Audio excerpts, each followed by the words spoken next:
अस्सलाम वालेकुम, नमस्कार, सत श्री अकाल एंड गुड इवनिंग। मैं हूँ आरज़ू काज़मी और आप हमेशा की तरह से देख रहे हैं जी पॉइंट ऑफ व्यू।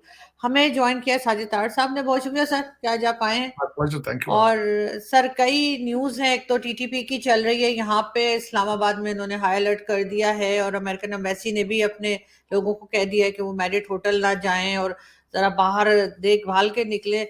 साथ साथ इमरान खान साहब का इंटरव्यू जो उन्होंने दिया है उसमें जिस तरह की उन्होंने बातें की हैं, बल्कि उनका ये भी कहना है कि जी ये तो सोशल मीडिया पे डाल के उनकी ऑडियो वगैरह जो है वो लोगों को खराब किया जा रहा है, बच्चों को खास तौर पे उन्होंने कहा कि जी वो खराब कर रहे हैं। और साथ ही जो है अमेरिका से एक बार फिर गवर्नमेंट को जो है 200 मिलियन डॉलर्स जो है वो मिलने की उम्मीद हो गई है।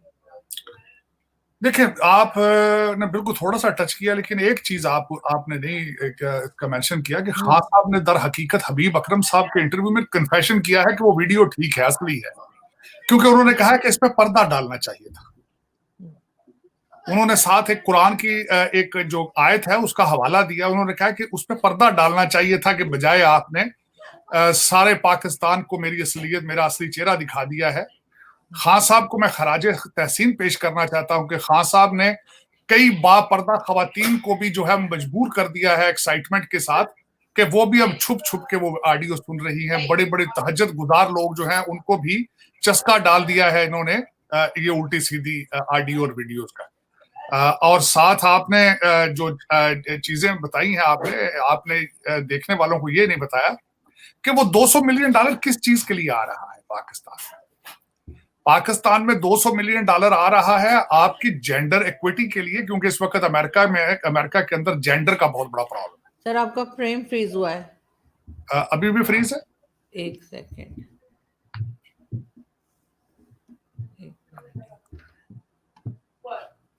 एक मिनट सर, ये फ्रेम थोड़ा सा फ्रीज हुआ था सर, वो आप वहीं से बात शुरू कीजिएगा। जो ये इनको डॉलर्स जो आ रहे हैं 200 मिलियन डॉलर तो जी। आरजू, जो वो मैं बता रहा था कि वो 200 मिलियन डॉलर आ रहा है जेंडर इक्विटी के लिए और for the promotion of democracy. और ये पहली दफा पैसे नहीं आ रहे। इन्होंने 2000 में भी लिए 25 मिलियन डॉलर और इन्होंने 2020 में भी 25 मिलियन लिए, लेकिन इसमें से एक पैसा नहीं पाकिस्तान पहुंचा। हमारे पाकिस्तानी इदारों ने एक नेट लगा रखा है दुबई के पास और एक नेट लगा हुआ है लंदन के पास, वहां से पैसे निकलकर यहां नहीं पहुंचते।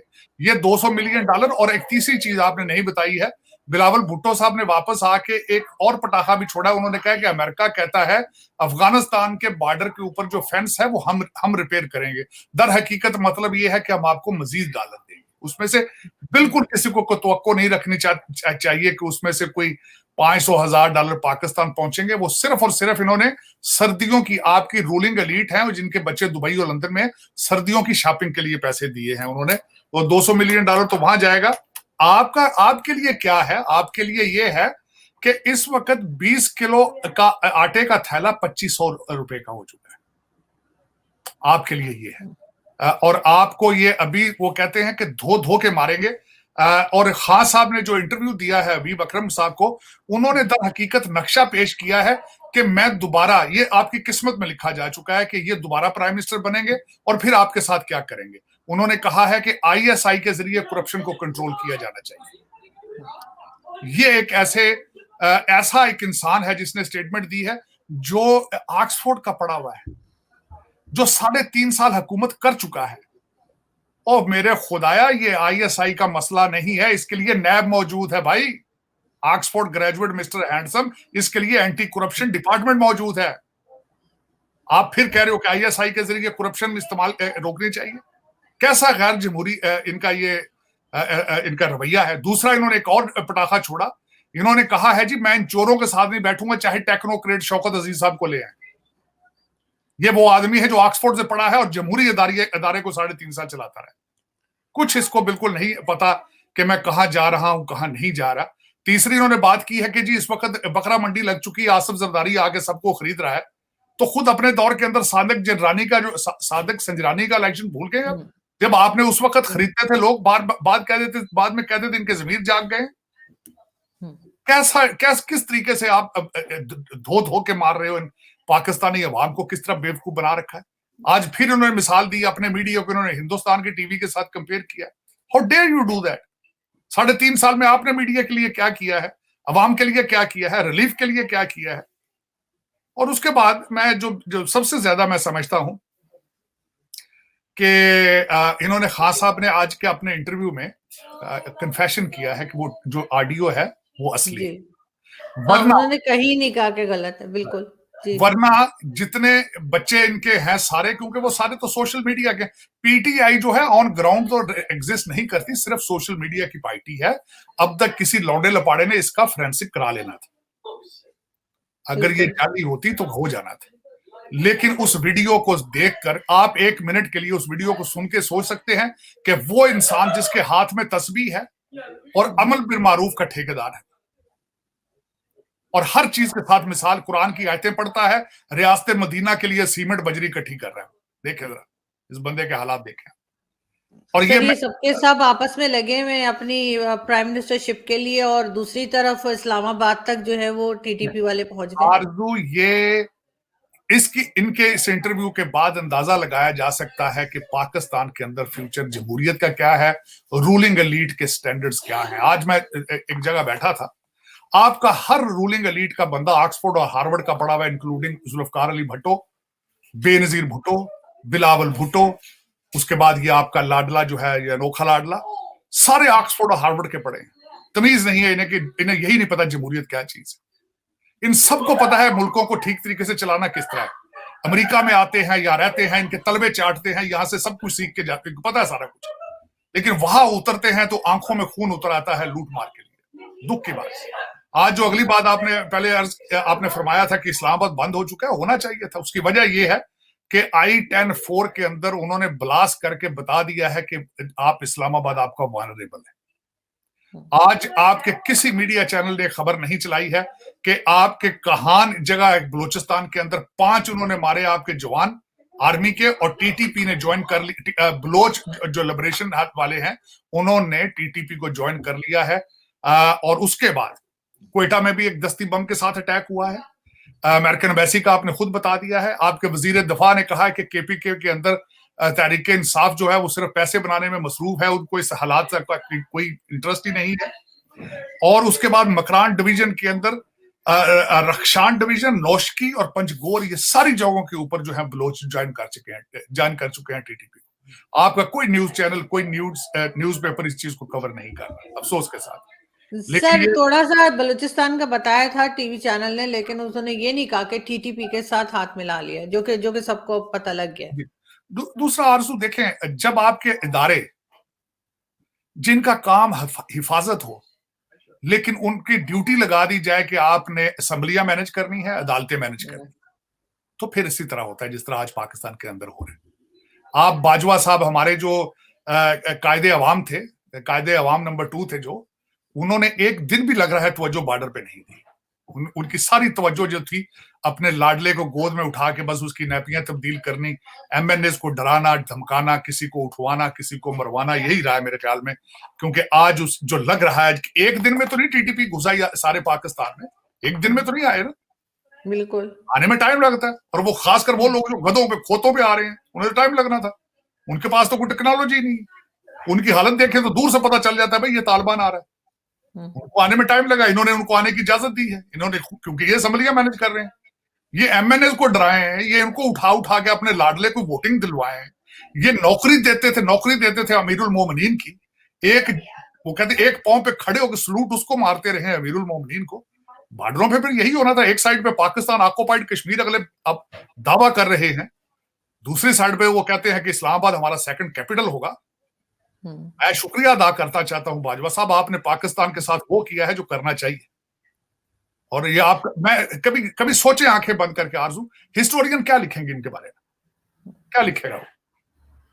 The man. इसका मतलब तो यही है सर कि इमरान खान सही कह रहे थे कि बाजवा साहब ने जो किया वो तो दुश्मन भी ना करे पाकिस्तान के साथ। नहीं बिल्कुल, क्योंकि देखे ना सियासत, एक आर्मी जनरल का क्या काम है सियासत को मैनेज करना, एक आर्मी जनरल का क्या काम है अदालतों को मैनेज करना। ये जॉब उनकी डिस्क्रिप्शन है, या तो फिर यूनिफॉर्म उतार देते। उसका क्या काम है सियासत को इस तरीके से मैनिपुलेट करना, और पूरी फौज को साथ लगा रखा है आपने इसी काम पर। तभी तो ये रिजल्ट नहीं कर रहे हैं ना, एक दिन में तो नहीं वो I-10-4 में पहुंच गए। और आपकी इंटेलिजेंस कहते हैं कि दुनिया की छठी बड़ी इंटेलिजेंस कंपनी ऑर्गेनाइजेशन है, हम ये कर देंगे, हम वो कर देंगे, हम एटॉमिक पावर हैं, ये पावर है। वो आइटम 4 में घुस गए। अब कितने मील वहां से रह चुकी प्रेसिडेंसी, कितने दूर आपका दूसरा इस्लामाबाद, वहां से एम्बेसियां कितने दूर है, मुझे ये बताया। आप तो इस्लामाबाद की रहने वाली हैं। आई-10 सर फोर्स मुश्किल से सर 20-25 मिनट की वही ड्राइव तो है। मैं कह रहा हूँ। किस मुंह से अब आपकी एम्बेसियां बंद होनी शुरू हो जाए, भागना शुरू हो जाए, क्योंकि अमेरिकन ने तो कह दिया मैरियट में ना जाए। मैरियट कहाँ है? आपकी सारी मिनिस्ट्रियों के बिल्कुल सामने है। बिल्कुल। आपके सारे, आप इस्लामाबाद के हार्ट के अंदर मैरियट है, और अगर इस्लामाबाद एम्बेसी कह रही है अमेरिकन कि मैरियट में ना जाए, इसका मतलब है कि यू आर ओवर, आपके कोई, you don't have any date of government. वहां किसी की जिंदगी सेफ नहीं है, और वहां एम्बेसी को बंद करनी शुरू कर देंगे, फिर क्या करेंगे ये? कोई इनको एहसास नहीं है कि मुल्क के साथ क्या करना है, और हैं सारे पाकिस्तानी।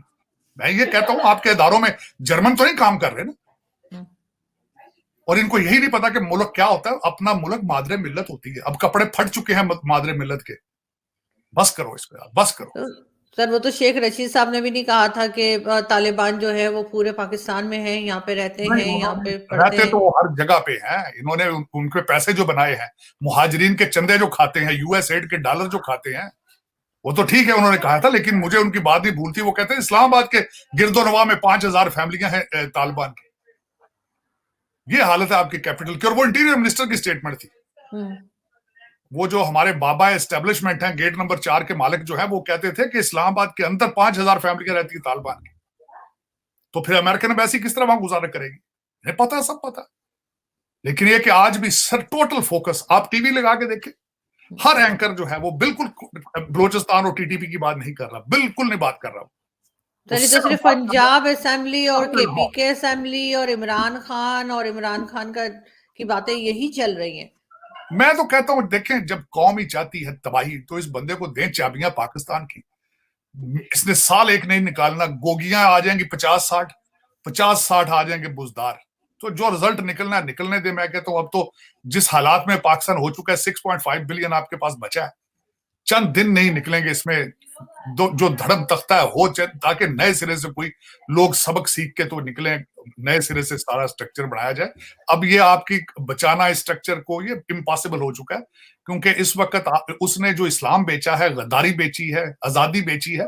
अब इसके बाद बचा ही कुछ नहीं, इसके बाद कुछ सर अभी तो ये जश्न मना रहे हैं जो इन्हें $200 मिलियन मिले, अभी तो ये उसी का जश्न मना रहे हैं। नहीं, वो जश्न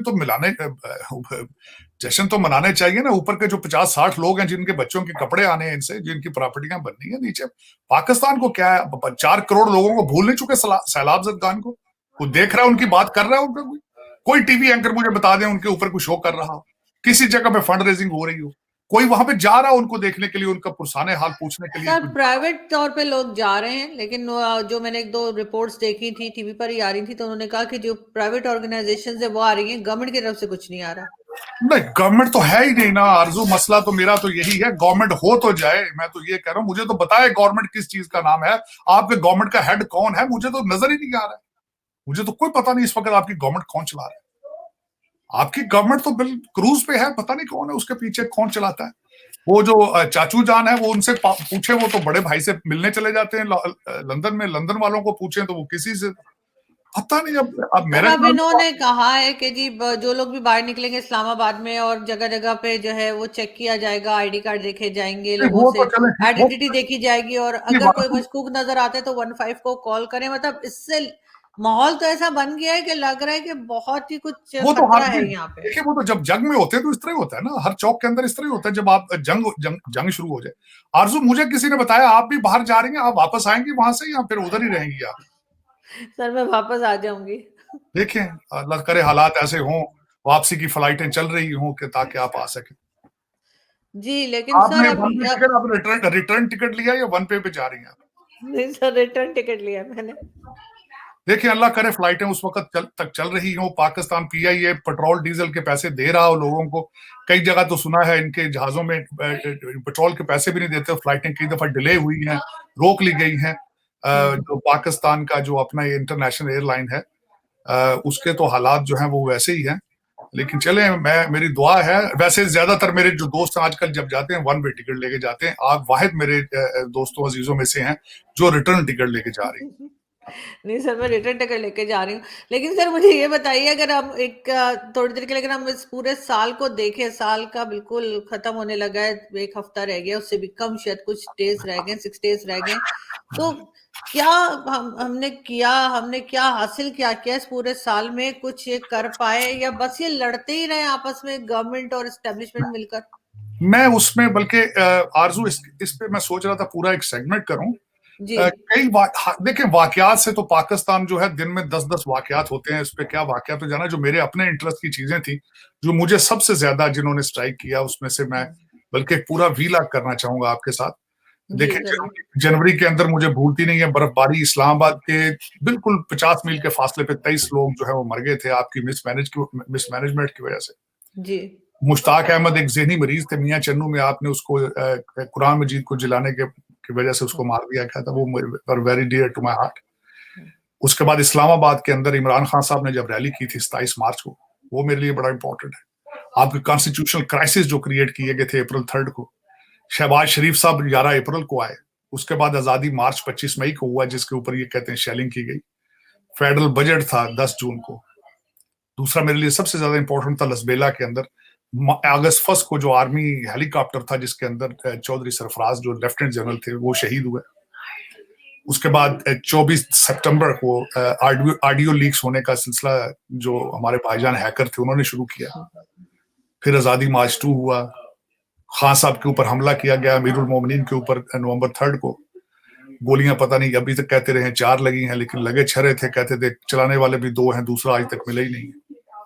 और सबसे ज्यादा जो है इस्लामाबाद के अंदर हमला हुआ 23 दिसंबर को I-10-4 में, जिसमें मेरी नजर में वो राहील उस पुलिस वाले का नाम है जो उस गाड़ी के पीछे भागा था और शहीद हुआ है। मेरी दुआएं उसके लिए।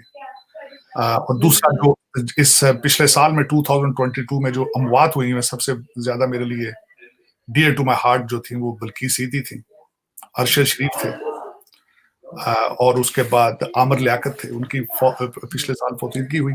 क्वीन, जो इंटरनेशनल अगर चीजें देखी जाए तो क्वीन, हमने उनको पिछले साल लूज किया। उसके बाद क्राइसिस शुरू हुए बरतानिया के। 3-4 महीनों में 3-4 उनके जो हैं वो प्राइम मिनिस्टर चेंज हुए। यूक्रेन के क्राइसिस हैं आपके सामने हैं। साउथ अमेरिका सारे का सारा राइट विंग से लेफ्ट विंग चला गया, इंक्लूडिंग मैक्सिको, अर्जेंटीना, बोलिविया और कोलंबिया। ईरान के अंदर जो कुर्द खातून थी मैश एमनी, उनको मार दिया गया हिरासत में। तो उसके बाद वहां पे एहतजाज शुरू हुए। और उसके बाद इन्फ्लेशन क्राइसिस, जिस तरह मैंने आपको पहले अर्ज किया कि 20 किलो का आटा जो है वो 2500 का हो चुका है। उसके बाद ताइवान में जब हमारी नैन्सी पेलोसी मैडम गई हैं, तो वहां पे जो चाइना और अमेरिका के फ्रंट हुए, ये था सबसे ज्यादा। ये सारे वाकयात हैं अगर देखा जाए। मैं बल्कि आई वुड लव टू, मैंने जो चीजें भूल चुका हूं मैं वो बल्कि कवर करूंगा अगले आपके साथ वीलॉग में। जरूर सर, बिल्कुल। उसमें अहमद रुश्ती साहब का वाकया था। उसमें श्रीलंका क्राइसिस भूल चुका हूं। उसके बाद इलॉन मस्क ने ट्विटर को जो खरीदा, वापस आजादी दिलाई। फिर नवंबर 15 को हमारी दुनिया सारी जो उसकी पॉपुलेशन 8 बिलियन हो गई, वो भी बहुत बड़ा वाकया है। और उसके बाद फीफा के अंदर अर्जेंटाइन जो है वो जीता है। ये सारी चीजें जो है मैं समझता हूँ 1-2 दिन के अंदर मैं एक वीलॉग करना आपके देखने वालों को बताऊंगा कि हमने क्या खोया क्या पाया 2022 फ्रॉम माय आई। बिल्कुल सर, क्योंकि ये बहुत इंपॉर्टेंट है और साल के खत्म होने से पहले हमें ये करना होगा। लेकिन सर अगर हम लास्ट में फिर बात करें, जो इस वक्त पाकिस्तान में इशू बना हुआ है टीटीपी का, उससे अमेरिका को कोई फर्क नहीं पड़ता क्या? वो ये कुछ इनको एडवाइस नहीं करेंगे यहाँ की गवर्नमेंट एस्टेब्लिशमेंट को कि इन्हें क्या करना चाहिए? इसलिए कि ये सिर्फ पाकिस्तान की बात नहीं है, अगर तबाही हुई तो बहुत दूर तक जाएगी। नहीं, उसमें देखें, एक तो इस वक्त सबसे ज्यादा दुनिया की आंख का तारा यूक्रेन बन चुका है। $100 बिलियन ये दे चुके हैं। वो आपकी पाकिस्तान की तरह सख्त करप्ट कंट्री है। वो भी पैसे 100 बिलियन भी यूक्रेन में नहीं गया और उन्होंने 45 बिलियन और दिया, वो भी यूक्रेन नहीं जाएगा। वो भी यूरोपियन यूनियन के अंदर सबसे ज्यादा करप्ट मुल्क यूक्रेन है। लेकिन इस वक्त दुनिया की आंख का तारा यूक्रेन है। उसके बाद अमेरिकन की अगर देखा जाए मॉरल रिस्पॉन्सिबिलिटी है कि इन्होंने इनका इतना अरसा यहाँ पे ऑक्युपाइड रखना अफगानिस्तान को, और उसके बाद यहाँ से हार के भागना। इसके बाद अब नतायज अगर निकलते हैं, $85 बिलियन का असला छोड़ के भागे हैं। अगर दुनिया में तबाही तालिबान अगर फिर दोबारा लाते हैं तो America can be held responsible. तो उसी वजह से अमेरिकन सेंट काम कि एक जनरल थे जिन्होंने पिछले दिनों दौरा किया, पाकिस्तान में गए, GHQ में मिले, फिर उन्होंने बॉर्डर के बारे में वहां भी उन्होंने जो है गए। They are watching it, drones उड़ रहे हैं बिल्कुल इस तरह जो कबूतर की तरह उड़ रहे हैं वहां पे अफगानिस्तान के ऊपर, और American they are watching it कि क्या हो रहा है वहां पे। तो उसमें आप देखेंगे कि in the future, that's why उन्होंने कहा कि हम बाढ़ की मरम्मत कराने के पैसे आपको देंगे। मेरी तो रिक्वेस्ट होगी कि बाढ़ खुद लगवा दें तो बेहतर है, क्योंकि अगर इनके हाथ में कोई चीज दी तो वो फौरन लंदन और दुबई चली जाती। अगर मेहरबानी फरमाएं तो किसी को ठेका किसी गैर मुल्की को दे दें, या कोई खुद आपकी अमेरिकन एम्बेसी वहां पे बाढ़ लगवा दे तो अलग बात है। वरना ये जो हमारे लोगों को पकड़ा है तो ये तो भूख से मर रहे हैं इस वक्त। इनके बच्चों के पास तो लंदन में जैकेटें तक नहीं है इनके पास, और ना इनके पास 100 शूज हैं। खुदा के लिए मेहरबानी फरमाए कि अगर ये करना है, ये अगर डेमोक्रेसी को प्रमोट करना है, क्योंकि वो हमारे डीएनए में नहीं है, हम डेमोक्रेसी पे बिलीव नहीं करते। हम तो भाई हम तो फौज हमें हाँकती है तो हम उस हिसाब से चलते हैं। तो मेहरबानी है अगर आप वो भी जो पैसे जो हैं वो खुद लगाएं कहीं पे, अमेरिकन एम्बेसी को दें, यूएस को दें, किसी और को दें, और बाढ़ की भी मेहरबानी फरमाएं किसी और को ठेका दें। वरना ये लुटेरे जो हैं ये तो पाकिस्तानियों के खाले उतार उतार के बेच रहे हैं, आपके डॉलर कहाँ पहुंचेंगे यहाँ पे। लेकिन सर तालिबान से कोई और कंट्री नहीं बात कर सकती, क्योंकि पाकिस्तान की तो वो बात नहीं सुन रहे। इन्होंने तो कहा था कि TTP को भी ये कंट्रोल करेंगे, सब करेंगे। अमेरिका को बात करनी चाहिए, किसी और कंट्री को। कतर उनको रिप्रेजेंट कर रहा है, तालिबान को। लेकिन आपके एक बहुत बड़े एंकर ने अगले दिन लिखा है, उन्होंने कहा कि पाकिस्तान की foreign policy related to Taliban ये सिर्फ फिक्शन और ख्वाहिशात पे मबनी है। देखें, आपने खुद ही ये एज्यूम कर लिया था कि तालिबान आएंगे तो वो TTP को खुद ही संभाल लेंगे। अब वो तालिबान आते गए, उन्होंने जितने जेल में TTP वाले सारे छोड़ दिए, बल्कि अब वो उनको ज्वाइन कर रहे हैं, बल्कि वो उनका हिस्सा है, उनका हिस्सा है सारे, और बिल्कुल उनको सपोर्ट हासिल है तालिबान की। और जो मुझे दुख इस बात का है कि उन लोगों को कोई असले की ट्रेनिंग नहीं है, उनकी कोई ऑर्गेनाइज्ड आर्मी नहीं है। मुझे हंसी अगले दिन आई है कि मेरे एक जानने वाले जर्नलिस्ट जो है वो किसी टीम के साथ बॉर्डर पे गए, चमन तोरखम पे जहां पे हमला हुआ, तो वो कहते हैं कि जब इनकी उनसे बात हो रही थी तालिबान से, तो इन्होंने कहा भी आपने सिविलियन को क्यों मारा है, और वो जो मारे हैं कुछ बॉर्डर से इस साइड पे, वो उसमें अफगानी सिटीजन भी मर गए कई, उन्हें पता। उन्होंने कहा जी हमें तोपें चलानी नहीं आती थी, हमने मारनी तो आपके चेक पोस्टों पे थी, लेकिन हमें चलानी नहीं आती तोपें, हमने चलाई है तो वो सिविलियन को लग गई। ये इनकी दूसरी साइड पे हालत है, वो गधों पे बैठे हैं, इनके पास F-16 है, ये हम अटामिक पावर है, और चारपाई के नीचे घुसे हुए हैं। देखिए पता नहीं सर क्या होगा, इसलिए कि सब लोग यही थोड़ा सा घबरा रहे हैं इस्लामाबाद में कि ऐसा ना हो कि जगह जगह पे जैसे पहले हुआ करता था कि ब्लास्ट हो रहे हैं, वो ना शुरू हो जाए। वो चीज फिर हो बहुत चुका है। आरजू कैसी बातें कर, हो तो चुका है। सर मजीद ना हो, सर मजीद ना हो, आम आदमी की जिंदगी ना जाए। आपको एक और बात बताऊं, आपकी एजेंसियों और लॉ एनफोर्समेंट की हालत ये है, आपके पुलिस के आईजी ने वहां खड़े होकर प्रेस कॉन्फ्रेंस में कहा कि उस टैक्सी के अंदर एक बालों वाला बंदा था जिसके लंबे बाल थे, और साथ खातून बैठी थी। आज मुझे पता चला कि उस टैक्सी के अंदर औरत होने के शवाहिद ही नहीं मिल रहे। ये आपकी डेड बॉडियों को देखने की हालत ये है। तो मैं तो कहा था कि एक औरत भी है। नहीं, आज मैं आरजू, मैं तो सुबह से लेके मैं तो सारा दिन, दर हकीकत ये है ना कि मैं सारा दिन फॉरेन न्यूज देखता हूँ। मैं पाकिस्तानी चीजों पे बिलीव नहीं करता, वो तो सारे मैनिपुलेटेड हैं, सारे मैनेज्ड हैं सारी। बिल्कुल। जब आप इंटरनेशनल एजेंसियों की रिपोर्टें जब पढ़ते हैं वहां से पता चलता है। एग्जैक्टली। तो वो, और दूसरा मैं मजे की आपको बात बताता हूँ, जो हम यहाँ पे एडिशन पढ़ते हैं वो तो आपके एशिया में जाते ही नहीं है। हमारा CNN अलग है आपसे, आपका CNN अलग है हमसे। आपका बिल्कुल, आपका जो भारत के अंदर देखा जाता है CNN 18 है, वो हमारा नहीं है। हमारा तो ओरिजिनल CNN है यहाँ पे। हमें BBC की खबरें और आती हैं, आपको और मिलती हैं। हमारी तो चीजें अलग हैं आपसे। हमारे तो उसमें दर हकीकत अगर देखा, और मैं जाती तौर पर आपको बताऊं, मैं इजराइल की न्यूज़पेपर पढ़ता हूं, मैं मिडिल ईस्ट के न्यूज़पेपर पढ़ता हूं, जर्मन चीजें पढ़ता हूं, जहां से मैं अपनी इंफॉर्मेशन सीखने की कोशिश करता हूं। दूसरा, क्योंकि मैं खुद पाकिस्तान, मेरा बैकग्राउंड लॉ के साथ है, मेरे बड़े भाई का बैकग्राउंड लॉ के साथ है, मेरे वाले साहब वकील थे, तो I have lot of friends in the different law enforcement agencies in Pakistan.